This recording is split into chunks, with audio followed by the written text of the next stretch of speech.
Во Дојран почнаа работите за реконструкција на старата Саат кула и турската бања, но и изградба на патеки од калдерма кои ќе водат до овие два значајни културно-историски споменика, кои били уништени за време на Првата светска војна.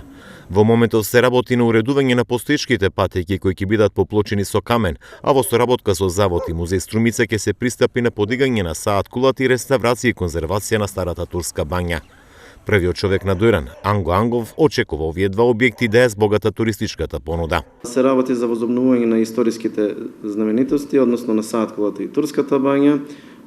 Исто така ќе имаме и пристапни патеки до истите, така што создаваме нова содржина за посетителите, содржина која што мислам дека ќе ни создаде дополнителен простор за самите посетители.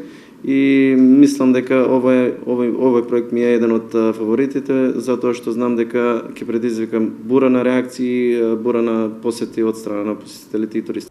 Саат кулата потекнува од 19-тиот век и во моментов има остатоци од 10 метри. Треба да биде високо 18 со платформа за наблюдување.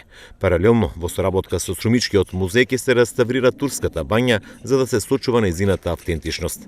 Локациите ќе бидат уредени и поврзани со патеки од калдерма во должина од 530 метри.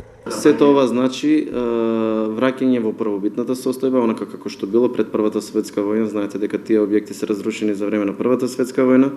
Значи, враќање во првобитната состојба, сето тоа е исконтролирано од страна на музеот Струмица, со конзерваторски одобренија, буквално со се онака како што наликува и ќе го вратиме, например, стариот дух на старата мала во Дојран.